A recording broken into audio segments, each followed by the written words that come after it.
Na Revista Espírita do ano de 1859, no mês de fevereiro, Kardec vai tratar de um artigo chamado Escolhos dos Médiuns.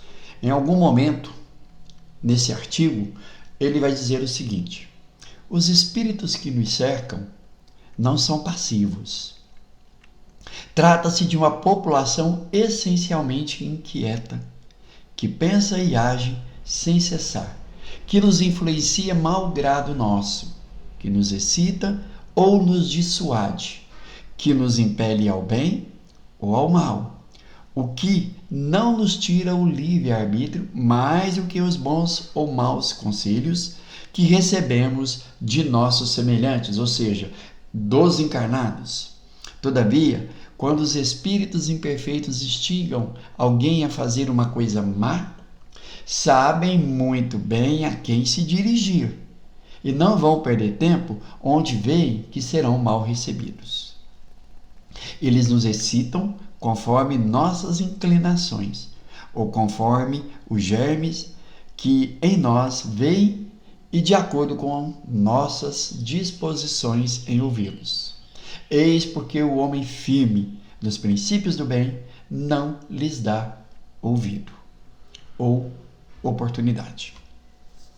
Bom, então é muito comum nas casas espíritas, no meio espírita, quando uma pessoa é levada, quando uma pessoa chega a esse ambiente e essa pessoa age de forma violenta, impaciente, agressiva, intolerante, vão dizer precipitadamente que essa pessoa está obsediada. Esse tipo de afirmação é um tanto quanto perigoso, leviano e demonstra despreparo por parte de quem faz essa afirmação. Perigoso porque podemos induzir essa pessoa a crer que realmente ela é violenta, que ela age no mal, porque está sendo influenciada pelos maus espíritos. Pensando assim, ela acaba tirando de si toda a responsabilidade dos seus atos. Leviano porque fazemos esse tipo de afirmação sem realmente sabermos se essa pessoa está ou não obsediada. E para sabermos se está ou não, é preciso que tenhamos uma orientação de um guia espiritual, de um bom espírito.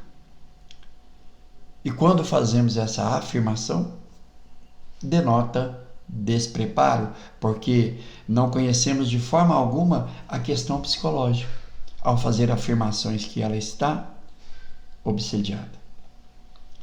Kardec vai dizer que se uma pessoa age dessa forma, ela pode até estar assim instigada por um mau espírito, mas não que ela age dessa forma porque está instigada, que é instigada, mas sim porque esse espírito encontrou nela algo que possa motivá-la a agir assim, ou seja, encontrou nela uma fraqueza moral.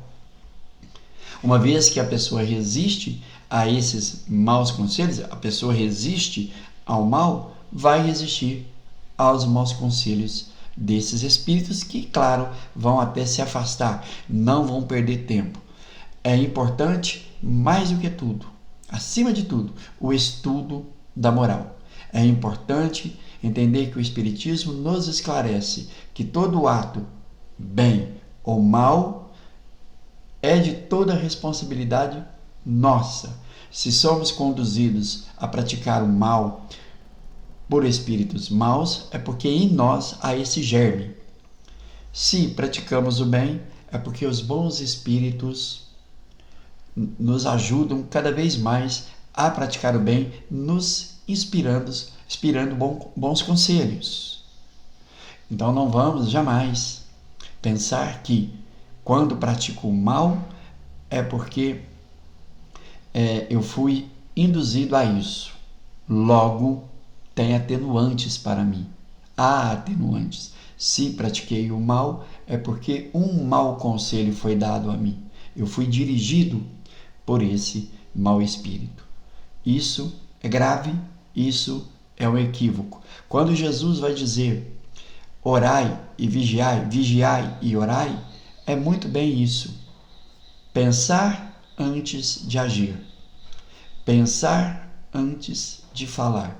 Resistir contra as tentações. Somente assim, nós vamos conseguir nos colocar em guarda contra a ação de espíritos maus ou levianos.